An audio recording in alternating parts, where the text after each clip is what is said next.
কোটা আন্দোলনে নাশকতার বিচার বিভাগীয় তদন্ত হবে, আর আদালতে ন্যায় বিচার পাবে শিক্ষার্থীরা, জাতির উদ্দেশ্যে ভাষণে আশা প্রধানমন্ত্রীর।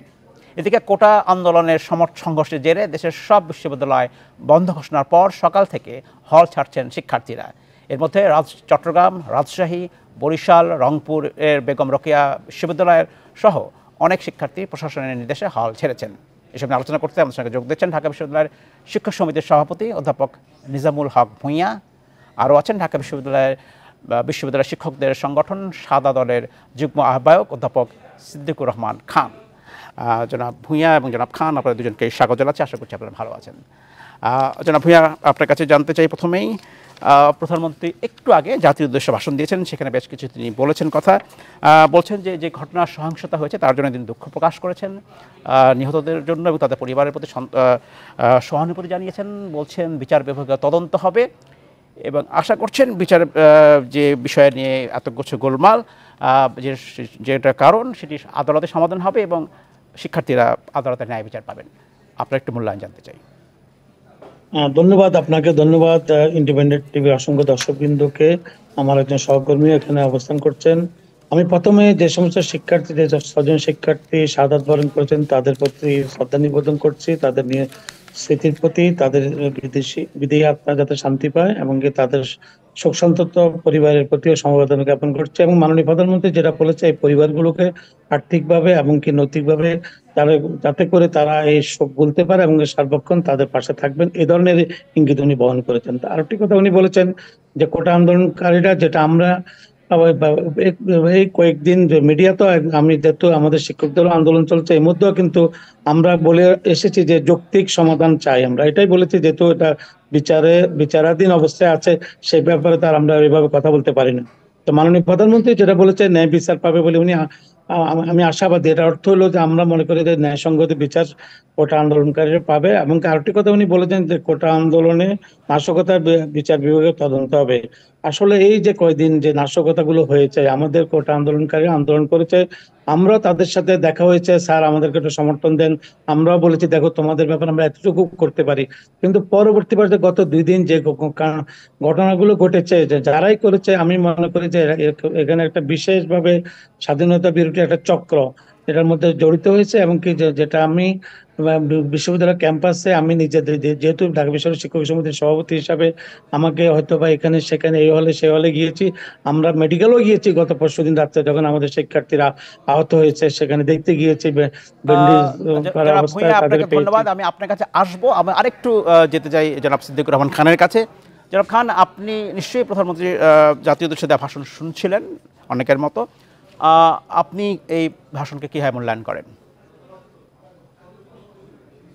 ধন্যবাদ আপনাকে এবং আমার সাথে যিনি সহ আলোচক আছেন, আমাদের ঢাকা বিশ্ববিদ্যালয়ের শিক্ষকদের সংগঠন শিক্ষক সমিতির সম্মানিত সভাপতি, এবং এই আমাদের বক্তব্য যারা দেখছেন সবাইকে আমি শুভেচ্ছা জানাচ্ছি। আমি প্রফেসর নিজাম ভূঁইয়ার মতো আমিও প্রথমেই আমার অত্যন্ত দুঃখ প্রকাশ করছি এবং একই সাথে তাদের বিদেহী আত্মার প্রতি শ্রদ্ধা জানাচ্ছি, শোক সন্তপ্ত পরিবারের প্রতি সমবেদনা জ্ঞাপন করছি, যারা এই কোটা আন্দোলনে গত 3 দিনের যে আন্দোলন, সেই আন্দোলনে যারা 6 জন যারা নিহত হয়েছেন।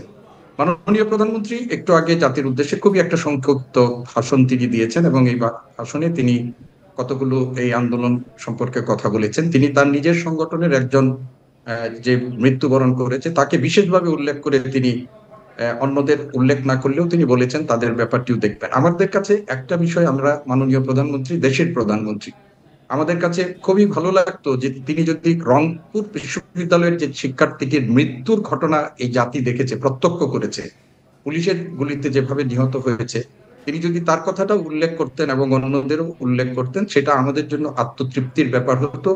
এটি আমাদের কাছে অনেক প্রত্যাশিত ছিল। আর আপনি যেটি বলছেন যে মাননীয় প্রধানমন্ত্রী অনেকগুলো কথা বলেছেন, এর মধ্যে নাশকতা, এবং আমাদের সভাপতি মহোদয় যেভাবে কথাটি বলেছেন যে এর মধ্যে স্বাধীনতা বিরোধী চক্র। আমরা বাংলাদেশের যদি ছাত্র সংগ্রামের ইতিহাস দেখি বা মানে সরকার বিরোধী আন্দোলনের ইতিহাস যদি আমরা দেখি, সব আন্দোলনেই কিন্তু সরকারের বিরুদ্ধে যখন আন্দোলন করে, সেই আন্দোলনগুলোর মধ্যে আমরা এই ধরনের খোঁজার চেষ্টা করি। আমরা যখন পাকিস্তান আমলেও আমরা দেখেছি যে সেখানেও পঞ্চম বাহিনী, ভারতের চর, এগুলো আমাদের অনুসন্ধান করার চেষ্টা করা হয়েছে, এবং এগুলোই আমাদের আন্দোলনগুলোতে যারা ক্ষমতাসীন থাকেন সেটাই। এবং আমার কাছে যেটা দুঃখজনক মনে হয়, এই আন্দোলনে আমরা গত কয়েকদিন ধরে যে চিত্রটি দেখলাম, সেই চিত্রটিতে যদি আমরা এই আমাদের শিক্ষাঙ্গনের একটা বিপুল সংখ্যক শিক্ষার্থীদেরকে স্বাধীনতা বিরোধী হিসাবে চিহ্নিত করে তাদেরকে যদি আমরা একটা ব্র্যাকেট বন্দি করি, তাহলে এটা আমাদের জাতির জন্য অনেক দুঃখজনক হবে। আমি মনে করি যে এই আন্দোলনটি হয়েছে আমাদের 30 লক্ষ বেকার যেখানে বাংলাদেশে আছে, সেই বেকারদের যখন চাকরির সমস্যা আছে, এবং 18 সালে যে মীমাংসিত বিষয়টিকে আবার নতুন করে যেখানে তোলা হয়েছে, সেখানে শিক্ষার্থীদের একটা একেবারেই তাদের একটা যৌক্তিক এবং তাদের যে পেশাগত বাংলাদেশের যে অনিশ্চয়তা, সেই অনিশ্চয়তার পটভূমিতে এই আন্দোলনটি হয়েছে।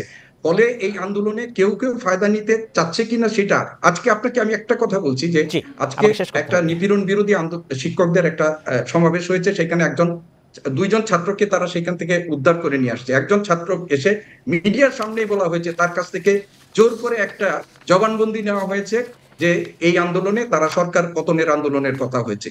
তো আমরা যদি এই ধরনের ব্র্যাকেট বন্দি করে দিই একটা আন্দোলন, ধন্যবাদ জনাব খান, আমি আপনার কাছে আবারও আসবো। আমি যেতে চাই জনাব ভূঁইয়ার কাছে। জনাব ভূঁইয়া, আপনার কাছে জানতে চাচ্ছিলাম যে কথাটা জনাব খান বলছিলেন যে আজকে আমরা দেখেছি সংবাদ মাধ্যমে একদল শিক্ষক শাহবাগ থানায় গেছেন এবং দুজন ছাত্রকে যাদেরকে আটক করা হয়েছিল তাদেরকে থানায় রাখা হয়েছিল, তাদেরকে ছাড়িয়ে এনেছেন। এবং তাদের দিক থেকে অনেকটা অভিযোগ হচ্ছে যারা বিশ্ববিদ্যালয়ের শিক্ষক আছেন, যারা প্রশাসনে আছেন, তারা সঠিক দায়িত্ব পালন করেননি এবং সে কারণেই আজকে সংঘর্ষটা হয়েছে, সংকটটা ঘনীভূত হয়েছে। প্রথম দিন যেদিন রাতে এই সংকটটা হলো, ঢাকা বিশ্ববিদ্যালয়ের হলে হলে সমস্যাটা হলো, দুপক্ষের ছাত্রছাত্রীদের মধ্যে মারামারি হলো, ধাওয়া পাল্টা ধাওয়া হলো, তখন বিশ্ববিদ্যালয়ের প্রশাসন, বিশেষ করে ঢাকা বিশ্ববিদ্যালয়ের প্রশাসন খুব সঠিক ভূমিকা কি পালন করতে পেরেছে বলে আপনি মনে করেন? আমি নিজেই সেখানে উপস্থিত ছিলাম। আমাদের মাননীয় উপাচার্য ডক্টর এস.এম. মাকসুদ কামাল, আমাদের উপাচার্য শহীদুল বাসার সহ আমরা প্রতিটা হলে গিয়েছি, ছাত্রলীগকে বলেছি, কোটা আন্দোলনকারীদের বলেছি তোমরা সংযত থাকো, শান্ত থাকো, এবং কি আপনার ভোর 5টা পর্যন্ত প্রভোস্ট হাউস শুটাররা কিন্তু হলে ডিউটি পালন করেছে। গতকালকের বা যখনই আপনার আন্দোলনকারীকে এখানে এসে যখনই বহিরাগতরা ভিতরে প্রবেশ করেছে, আমরা দেখেছি যে বিভিন্নভাবে আমাদের ঢাকা বিশ্ববিদ্যালয় তো 7টি গেট, এমনকি অন্যান্য জাহাঙ্গীরনগর বিশ্ববিদ্যালয় এক্সাম্পল দিই, গত পরশুদিন শাহবাগ থানা থেকে যে দুজন ছাত্রকে ছাড়িয়ে আনা হয়েছে, সেইখানে কি যেসব শিক্ষক প্রশাসনে আছেন, বিশ্ববিদ্যালয় প্রশাসন, তাদের ভূমিকা ছিল আজকে? না, সেটা তো প্রক্রিয়াল টিম, আমি ব্যাপারটা শুনেছি পরে যে দুজন ছাত্রকে সেখান থেকে মুক্ত করা হয়েছে। প্রক্রিয়াল টিমের দায়িত্ব, সেটা যখন কোনো ছাত্র গ্রেপ্তার হয় আমাদের প্রক্রিয়াল টিম সেটা দেখে, সেটা হয়তো আমাদের ইয়েতে আসে না এতটুকু। আজকে দিনে যেটা বললো যে সিদ্দিকুর রহমান খান বলেছে যে তাদের থেকে জোর করে মুসলেখা লেখা হয়েছে। গতকালকে বিভিন্ন হলগুলোতে যেভাবে গিয়ে প্রভোস্টদেরকে এক গ্রুপ ছাত্র, আমি ছাত্রই বলবো, যেটা হলে অবস্থান করছে এবং ছাত্রদের সাথে কিছু কিছু বহিরাগত জোর করে আমাদের প্রভোস্টদেরকে মানে লিখিতভাবে নিয়েছে যে এখানে ছাত্রলীগ থাকবে না, ছাত্রলীগের কমিটি থাকবে না, ছাত্রলীগের ছাত্র রাজনীতি নিষিদ্ধ, এই কথা বলা হয়েছে। তার মানে ব্যাপারটা এরকম যে বর্তমান বিশ্ববিদ্যালয়গুলোতে, বিশেষ করে সরকারি বিশ্ববিদ্যালয়গুলোতে যে ধরনের ছাত্র রাজনীতি চলছে, তারা দীর্ঘদিন ধরে তারা বঞ্চিত হচ্ছে ন্যায় বিচার থেকে, এরই ক্ষোভেরই বহিঃপ্রকাশ কিনা, এবং এর জন্য বিশ্ববিদ্যালয়ে যারা প্রশাসন আছেন, শিক্ষকরা আছেন, তারা দায়ী কিনা? আমি আপনাকে একটা কথা বলি, 87, 88, 89 সালে যখন ঢাকা বিশ্ববিদ্যালয় অস্ত্র জনজননী ক্যান্টনমেন্ট বানানো হয়েছিল, এখনকার কথা বলি যে এখন যে ব্যবস্থাটা হলো, একদল ছাত্র যখন বলছে যে এখানে ছাত্র রাজনীতি হবে না, এটা কি দীর্ঘদিনের, আমি যদি বলি, অপরাজনীতির বহিঃপ্রকাশ কিনা? আমি সেটাকে কিছু কিছু জিনিস আছে, যেন আপনারা অনেক সময় গেস্ট হোম কালচার কথা বলেছেন, সেখানে কিছু কিছু ছাত্রলীগের নেতৃত্ব কিছু দায়িত্বহীনতারও পরিচয় দিয়েছে, সেটা আমি এড়াইতে চাই না। তবে যেভাবে তারা যে কাজটি করেছে, এটাও কোনোভাবে গ্রহণযোগ্য। প্রভোস্ট কি করতে পারে? আমাদের হলগুলোতে স্বাধীনভাবে ছাত্ররা থাকে, সে যে কোনো রাজনীতি করতে পারে। যখন ছাত্রদের ক্ষেত্রে কোনো ঘটনা ঘটে, তখন আমরা সেখানে হাজির হই। কেন শিক্ষকরা তো সেখানে দোষারোপ করতে পারে না, কিন্তু তারা যেভাবে 18টি ও 17টি হলে যেভাবে মুসলেখা দিয়েছে, এটা আমি নিন্দা করি, এমনকি এটা কোনোভাবেই কাম্য না। যেসব ছাত্র নিহত হচ্ছেন তাদের বিষয়ে আপনাদের করণীয় কি পরবর্তী শিক্ষক সমিতির পক্ষ থেকে? আমার শিক্ষক সমিতির পক্ষ থেকে আমরা তো বলেছি যে আমরা শোকসন্তপ্ত পরিবারের পাশে থাকার জন্য আমরা গতকালকেই আমরা বলেছি যে সরকারকে, আমরা জি। বিভিন্ন মিডিয়াতে বলেছি যে সরকার যেন তাদের অনেক অনেক ধন্যবাদ। আমার তো একদম সময় নেই। আমার শেষ প্রশ্ন জনাব খান আপনার কাছে, আজকের প্রধানমন্ত্রী ভাষণের পরে পরিস্থিতি স্বাভাবিক হবে কিনা একটু সংক্ষেপে জানতে চাই। আমি তাৎক্ষণিকভাবে এটা খুব মানে যে শিক্ষার্থীরা এখান থেকে তাদের দাবি দাওয়া পূরণের ব্যাপারে, যে কারণ কোর্টের ব্যাপারে তো সরকার প্রথম থেকেই বলছে যে কোর্টের মধ্যে আসবে। উনি একটা কথা বলেছেন যে উনি প্রত্যাশা করেন কোর্ট থেকে একটা ন্যায় বিচার এবং যৌক্তিক সমাধান আসবে, এটা প্রত্যাশা করেন। এটা ছাত্রদের মধ্যে কতটুকু প্রভাব ফেলবে আমরা জানি না, যারা এই আন্দোলন করছেন। তো এখন যেহেতু এটি একটি রাজনৈতিক মানে একটা কি বলে নির্বাহী আদেশের মধ্যে পরিপত্রটি বাতিল হয়েছিল, এখন কোর্টের মধ্যে আছে, সরকার এটি তাদের একটা মানে ভালো জায়গায় আছেন যে কোর্ট কি অবস্থান বলে। এখন আমি যেটা মনে করি যে বিশ্ববিদ্যালয়ের শিক্ষক প্রতিষ্ঠানগুলো যে বন্ধ করে দেওয়া হলো, আপনি একটা সহিংসতার জন্যই তো, আপনি দেখেন সেই সহিংসতাটা কিন্তু তৈরি হয়েছিল আমাদের যে ক্ষমতাসীন রাজনৈতিক দলের যিনি সাধারণ সম্পাদক, তিনি কিন্তু ছাত্রলীগকে একটা নির্দেশ দিয়েছিলেন যে রাজনৈতিকভাবে এই কোটা আন্দোলন মোকাবেলা করার জন্য, এবং সেই দিনেই কিন্তু ঢাকা বিশ্ববিদ্যালয়ে এই আন্দোলনের একটা সহিংসতা শুরু হয়েছে। জি। এবং আজকেও মাননীয় সাধারণ সম্পাদক বলেছেন তিনি যে এই যে ওয়ার্ডে ওয়ার্ডে এক ধরনের প্রস্তুতি নেওয়ার জন্য, গোটা প্রজন্মটাকে যদি আমরা এইভাবে দ্বিধা বিভক্ত করে আমরা যদি সামনের দিকে নিয়ে যাই এই কোটার যৌক্তিক সমাধান না করে, তাহলে আমি মনে করি যে আমাদের জন্য একটা দীর্ঘমেয়াদী একটা সংকট তৈরি হবে। আরেকটি যেটি নিজাম ভাই যেটি বলছিলেন যে হলে হলে ছাত্রলীগের, আমরা কিন্তু আমাদের সাধারণ শিক্ষার্থীদের সেই নিরাপত্তাটা দীর্ঘদিন দিতে পারিনি, এটা আজকালের ব্যাপার না, দীর্ঘ সময় ধরে। ফলে আজকে কোটার সাথে তাদের যে দীর্ঘদিনের ক্ষোভ, সেটারও কিন্তু বহিঃপ্রকাশ হয়েছে। ছাত্রলীগ একটা পুরনো সংগঠন, তাদের নেতৃত্ব যদি এটা উপলব্ধি না করতে পারে, এবং ছাত্রলীগের যারা পৃষ্ঠপোষক আছেন তারা যদি এটি উপলব্ধি না করতে পারেন যে ছাত্রদের দ্রোহের জায়গাটা কোথায়। অনেক ধন্যবাদ জনাব খান, অনেক ধন্যবাদ। আমি একটু যেতে চাই জনাব ভূঁইয়ার কাছে। জনাব ভূঁইয়া, আপনার কাছে একই রকম প্রশ্ন, যে আজকে প্রধানমন্ত্রী যে ভাষণটা দিলেন এর ফলে সংকটের সমাধান হবে কিনা, প্রশমিত হবে কিনা বর্তমানে যে বিক্ষোভ চলছে? ধন্যবাদ আপনাকে। আমার ওই প্রশ্নটা কিন্তু ওই সময় আমি শেষ করতে পারি না। আমরা জি, ওই যে বলুন। নিহত শিক্ষার্থীদের পরিবারের প্রতি সমবেদনা এবং সরকার যেন ওদের পাশে থাকে, আমাদের মাননীয় প্রধানমন্ত্রীর বক্তব্য আমরা সেটা পেয়েছি। আর সংকটের সমাধান আমি মনে করি যে মাননীয় প্রধানমন্ত্রী যেভাবে ন্যায় বিচার পাবে বলে আশাবাদী, আমি আশাবাদী। এটার অর্থই তো একজন সরকার প্রধান থেকে যখন বলা হয় তখনই বুঝতে হবে যে আমরা এতদিন থেকে আমরা বলে আসছি যে যৌক্তিক সমাধান, আমি মনে করি যে একটি যৌক্তিক সমাধান সেখানে চলে আসবে। আর আমরা আশা করবো যে সিদ্ধান্ত তো হবে আদালতে। আদালতে একটা যৌক্তিক সমাধান চলে আসবে এদের কোটা নিয়ে। আর আমরা মনে করি যে কোটা আন্দোলন নিয়ে যাতে বাইরে প্রেস ক্লাবে বাসে যেন আগুন দেওয়া না হয়, এবং পল্টনে যাতে ওই বিজনেস সেন্টার গুলোতেও যেন ভাঙচুর না করা হয়, তাহলে মানুষ মনে করবে না কোটা আন্দোলন তখন অন্যদিকে চলে যাবে, এমনকি এটাকে জনাব ভূঁইয়া, আরেকটি বিষয় আপনি একটু দৃষ্টি আকর্ষণ করি। গত 16 তারিখে শিক্ষক সমিতির পক্ষ থেকে আপনারা একটি আমি যদি বলি প্রেস নোট, প্রেস বিজ্ঞপ্তি দিয়েছেন সংবাদ মাধ্যমে, যেখানে হেডলাইনটা হচ্ছে ঢাকা বিশ্ববিদ্যালয়ের ক্যাম্পাসে আমি রাজাকার স্লোগানের প্রদানের নিন্দা করেছেন আপনারা।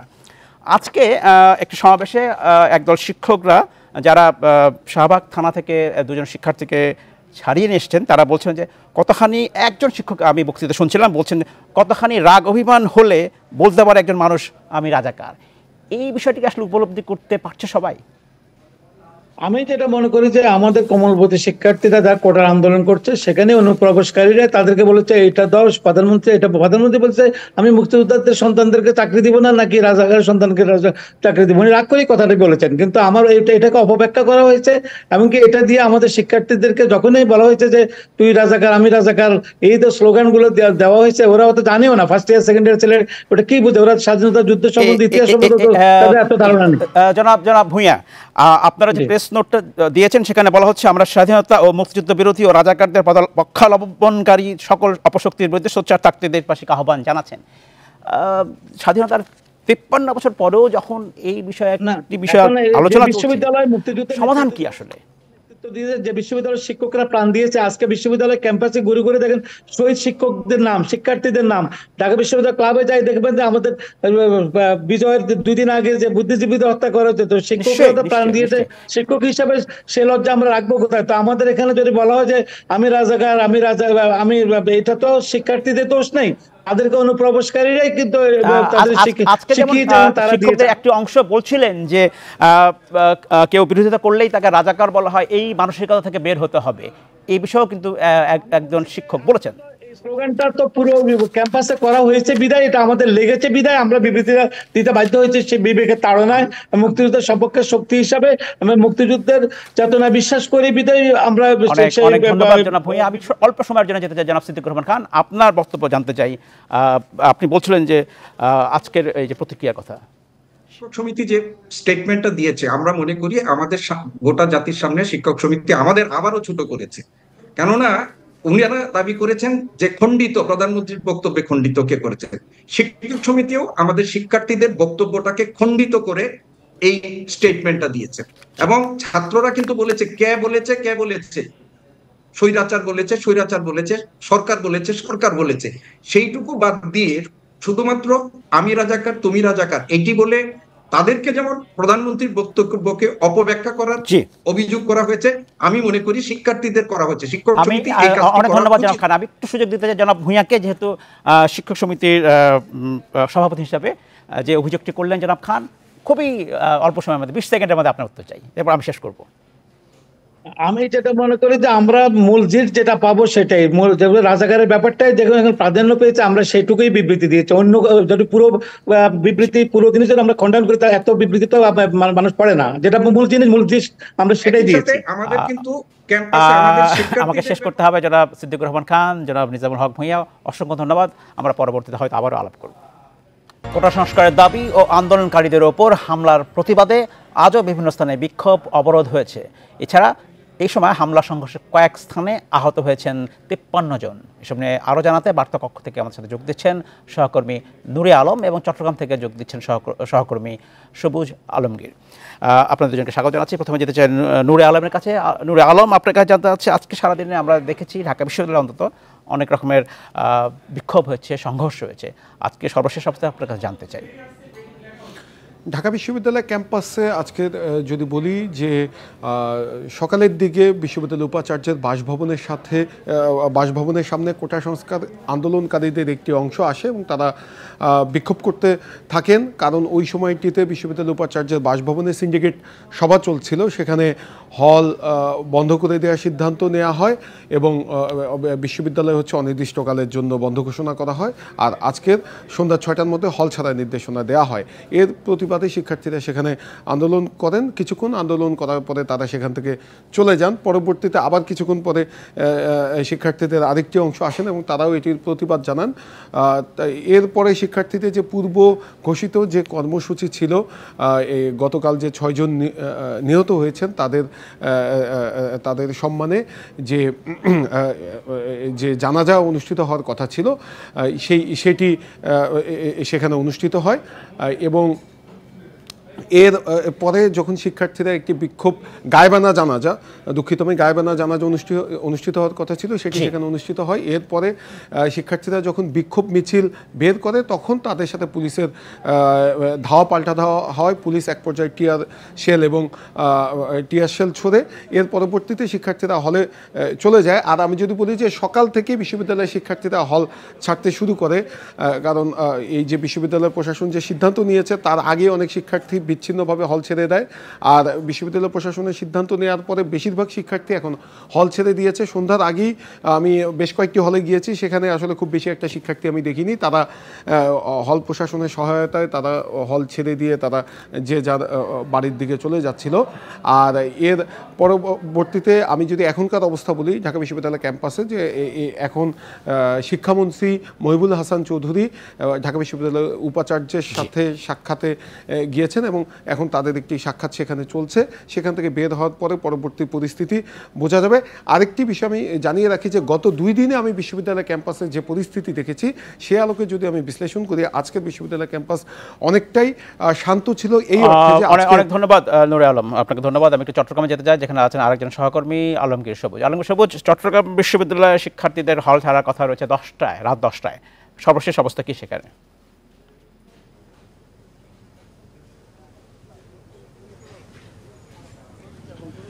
বিশ্ববিদ্যালয় কর্তৃপক্ষ আসলে বলেছে ছাত্রীদেরকে 6টার মধ্যে হল ছাড়তে বলেছে এবং ছাত্রদের বলেছে রাত 10টার মধ্যে হল ছাড়তে। আমরা আসলে ঘোষণার আগে আমরা দেখেছি হল ছাড়তে শুরু করেছেন, যে সিন্ডিকেট বৈঠক চলাকালে আমরা দেখেছি অনেকেই নিজ দায়িত্বে হল ছেড়ে গেছেন এবং শেষ পর্যন্ত এই মুহূর্তে আমরা সর্বশেষ যে তথ্যটা পেলাম, বিশেষ করে এখানে আপনি দেখছেন যাতে আইন শৃঙ্খলা পরিস্থিতির যাতে কোনো অবনতি না ঘটে সেই জন্য এখানে জেলা পুলিশ সুপারের নেতৃত্বে পুলিশের অনেক সদস্যরা এখন উপস্থিত আছেন, আপনি নিশ্চয়ই দেখছেন।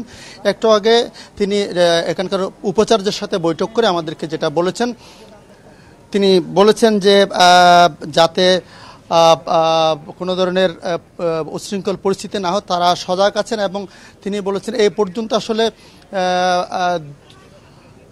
500-700 ছাত্র এখনো হল ছাড়েনি, বাকি সবাই আসলে শিক্ষার্থীরা হল ছেড়ে গেছে এবং বিশেষ করে 200 শতাধিক ছাত্রী এখানে হল ছাড়তে পারছে না। তারা বলছেন যেহেতু তাদের যাওয়ার পরিবহনের সমস্যা আছে সে কারণে তারা একটা দরখাস্ত করেছে বিসি বরাবর এবং সেটা তারা বিবেচনা করছে বলে আমাদেরকে জানিয়েছে কর্তৃপক্ষ এবং তাদেরকে যে কোনোভাবে আজকে রাতে এখান থেকে সরিয়ে নেওয়া হবে এবং মোটামুটি আমাদের সামনে কয়েকটা হল তারা সিলগালা করতে আমরা দেখেছি। মোটামুটি বলা চলে যে চট্টগ্রাম বিশ্ববিদ্যালয়ের পরিস্থিতি শান্ত এবং এখানে কোনো ধরনের উত্তেজনা নেই এবং ছাত্রছাত্রীরা মোটামুটি হল ছেড়ে গেছেন।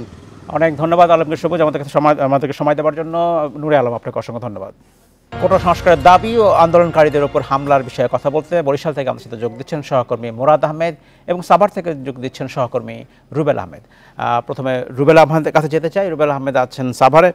রুবেল আহমেদ, আপনার কাছে জানতে চাচ্ছি, আজকে আমরা জেনেছি সারাদিন জাহাঙ্গীরনগর বিশ্ববিদ্যালয়ে কিন্তু শিক্ষার্থী এবং আইন শৃঙ্খলা বাহিনীর মধ্যে একটা সংঘর্ষ হয়েছে।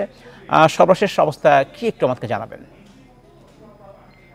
জি, আপনি যেমনটি বলছিলেন, আজকে জাহাঙ্গীরনগর বিশ্ববিদ্যালয়ের জরুরি সিন্ডিকেট সভা থেকে একটি সিদ্ধান্ত হয় বিশ্ববিদ্যালয়ের উদ্বুদ্ধ পরিস্থিতির কারণে অনির্দিষ্টকালের জন্য বন্ধ ঘোষণা করা হয় এবং বিকাল 4টার মধ্যে শিক্ষার্থীদের হল ছেড়ে যাওয়ার একটি নির্দেশনা দেওয়া হয়। এরপরে কিন্তু আমরা দেখতে পেয়েছি যে আন্দোলনরত যে শিক্ষার্থীরা ছিল তারা বলেছেন তারা হল ছেড়ে যাবেন না, তারা তাদের আন্দোলন চালিয়ে যাবেন এবং বিশ্ববিদ্যালয় বন্ধ ঘোষণা এবং হল ছেড়ে যাওয়ার নির্দেশনা দেওয়ার কারণে আমরা দেখতে পেয়েছি তারা বিশ্ববিদ্যালয়ের যে প্রশাসনিক ভবন রয়েছে, নতুন রেজিস্ট্রার ভবন, সেখানে কিন্তু তারা ভাঙচুর চালিয়েছিলেন এবং এই সময় কিন্তু বিশ্ববিদ্যালয়ের ভিসি সহ এবং বেশ কয়েকজন শিক্ষক ওই ভবনে আটকা পড়ে। এর কিছু সময় পরে আমরা দেখতে পেয়েছি ঢাকা জেলা পুলিশের প্রায় 1 থেকে 150 পুলিশ সদস্য বিশ্ববিদ্যালয়ের যখন প্রবেশ করে তখন আন্দোলনরত শিক্ষার্থীরা তাদেরকে বিশ্ববিদ্যালয়ের যে শহীদ মিনার রয়েছে সেখানে তাদেরকে আটকে দেয়। আমরা দেখতে পেয়েছি 1টা থেকে 4টা পর্যন্ত শিক্ষার্থী এবং পুলিশ শান্তিপূর্ণভাবে মুখোমুখি অবস্থানে তারা অবস্থান নেন এবং পুলিশ শিক্ষার্থীদের মধ্যে বেশ কয়েকবার কিন্তু আলোচনাও হতে দেখেছি। পুলিশ বলেছেন ক্যাম্পাস যেহেতু বন্ধ হয়ে গিয়েছে, কর্তৃপক্ষ যেহেতু হল ছেড়ে যাওয়ার জন্য বলেছেন, সেক্ষেত্রে তারা শিক্ষার্থীদের হল ছেড়ে যাওয়ার জন্য অনুরোধ করেছেন এবং অবরুদ্ধ ভিসিকে উদ্ধার করার জন্য পুলিশ তাদের সহযোগিতা চেয়েছেন। কিন্তু আন্দোলনরত শিক্ষার্থীরা তারা বলেছেন তারা এই ক্যাম্পাস তাদের, যার কারণে তারা বলছেন পুলিশকে ক্যাম্পাস থেকে বের হয়ে যেতে এবং তারা তাদের আন্দোলন চালিয়ে যাবে। শেষ মুহূর্তে আমরা বিকেল 4:30টার দিকে দেখতে পেয়েছি পুলিশ সবশেষ শিক্ষার্থীদের ছত্রভঙ্গ করার জন্য প্রথমে তাদেরকে ধাওয়া করে। এ সময় কিন্তু পুলিশ বেশ কয়েক round rubber bullet, tear shell এবং সাউন্ড গ্রেনেড নিক্ষেপ করে শিক্ষার্থীদের ছত্রভঙ্গ করে দেয়। এ সময় কিন্তু শিক্ষার্থীরাও কিন্তু বিক্ষিপ্তভাবে পুলিশকে লক্ষ্য করে ইট পাটকেল নিক্ষেপ করে এবং অবরুদ্ধ অবস্থায় যে ভিসি নতুন রেজিস্ট্রার ভবনে আটকা পড়েছিলেন, পুলিশ পাহারায় সে কিন্তু সেই ভবন থেকে বের হয়ে কিন্তু তিনি উদ্ধার হয়েছেন এবং আমরা সবশেষ দেখতে পেয়েছি যে পুলিশ পুরো ক্যাম্পাসে শিক্ষার্থীদের ছত্রভঙ্গ করে দিয়ে পুলিশ কিন্তু এখন থেকে প্রায় আধা ঘন্টা আগে তাদের যে অভিযানটি ছিল বা ভিসিকে উদ্ধার বা শিক্ষার্থীদের ছত্রভঙ্গ করার যে কাজে তারা লিপ্ত ছিল সেটি শেষ করে কিন্তু তারা বের এসেছেন। অনেক অনেক ধন্যবাদ রুবেল আহমেদ। আমি একটু যেতে চাই বরিশালে, যেখানে আছেন সহকর্মী মুরাদ আহমেদ। মুরাদ আহমেদ, আপনার কাছে জানতে চাচ্ছিলাম, বরিশালেও আজকে সংঘর্ষ হয়েছে শিক্ষার্থীদের সাথে আইন শৃঙ্খলা বাহিনীর, সর্বশেষ অবস্থা কি এবং এখন সেখানে শান্তি বিরাজ করছে কিনা? শান্তি তো আসলে প্রশ্নই ওঠে না, এখন পর্যন্ত একই অবস্থা চলছে। কোথাও হয়তো কোনো গলি থেকে হঠাৎ করে ঢিল ছোড়া হচ্ছে, স্লোগান দেওয়া হচ্ছে, সেখানে আবার টিয়ার সেল ছোড়া হচ্ছে। বরিশালের ইতিহাসে এতই 10 ঘন্টা 9.5-10 ঘন্টা একটা না মানে ছেড়ে ছেড়ে সংঘর্ষ, এটা আমরা এর আগে কখনো দেখিনি। আজকে বরিশালটা আসলে একটি ভয়াল এবং আতঙ্কের বরিশাল। এইটুকু জায়গা পেয়েছি যেখানে দাঁড়িয়ে কিছু কথা বলা যাচ্ছে, না হলে সাংবাদিকদের যদি কথা বলা দেখার সুযোগও পাচ্ছে তাও তেড়ে আসছে, সেখানেও দাঁড়ানো যাচ্ছে না। এখন পর্যন্ত আমরা আহতের সংখ্যা পেয়েছি 53 জন। এরা সবাই বরিশাল মেডিকেলে আছে। বরিশাল পুলিশের মেট্রোপলিটন পুলিশের উপ পুলিশ কমিশনার আশরাফ আলী ভুইয়া উনি সহ 13 জন পুলিশ আহত রয়েছে, সাংবাদিক আহত রয়েছে 10 জনের মতো, আর অন্যান্য যারা আহত আছে তারা তো রয়েছে। সবকিছু মিলিয়ে আজকে গতকাল থেকে শুরু হওয়া অবরোধ কিন্তু বরিশালে এখন পর্যন্ত চলছে। ফেমিতে কোনো না কোনো রাস্তায় সকালে অবরোধ প্রথম শুরু হয় রূপাতলিতে, সেখান থেকে চলে আসে চৌমাথায় ছত্রভঙ্গ করে দেওয়ার পর সেখানে আবার পুলিশের সাথে ধাওয়া পাল্টা দেওয়া হয়। সেখান থেকে এইটি রেস ছড়িয়ে পড়ে নতুল্লাবাদে এক টানা এখন নতুল্লাবাদ যেটি বলা হয় central bus stand area, Dhaka Barisal, অর্থাৎ বরিশালের সাথে যে বাইরের জেলাগুলোর সম্পর্ক ওই নতুল্লাবাদ থেকে হয়ে থাকে সেটি বন্ধ রয়েছে। এখন পর্যন্ত এক টানা সেখানে সংঘর্ষ চলছে কিন্তু থেমে কোনো একটা পর্যায়ে ছিল যখন এক টানা সংঘর্ষ, মুখোমুখি সংঘর্ষ চলেছে। তো এই অবস্থায় এখন যেটি হয়েছে যে আস্তে আস্তে বিচ্ছিন্ন ভাবে মানে কে কখন কোথায় কার উপর হামলা হচ্ছে এটি আসলে বলা যাচ্ছে না বরিশালে। আমরা নিরাপত্তাহীনতায় রয়েছি, বিশেষ করে সাংবাদিকদের উপরে। আজকের দিনকে এতদিন পর্যন্ত আমরা কিন্তু মিলেমিশে আমরা রিপোর্ট করেছি, লাইভ করেছি, সবকিছু করতেছি। আজকে হঠাৎ করে একদম সরাসরি মানে আমাদের উপর আক্রমণ হয়েছে। অনেক ধন্যবাদ। নিরাপদে থাকবেন মুরাদ আহমেদ। আমাকে শেষ করতে হচ্ছে। এই ছিল ইউটিউব স্পিকে ইন্ডিপেন্ডেন্ট টেলিভিশনের সব খবর। বিস্তারিত জানতে চোখ রাখুন ফেসবুক, ইউটিউব এবং এক্সে। সাথে থাকার জন্য ধন্যবাদ।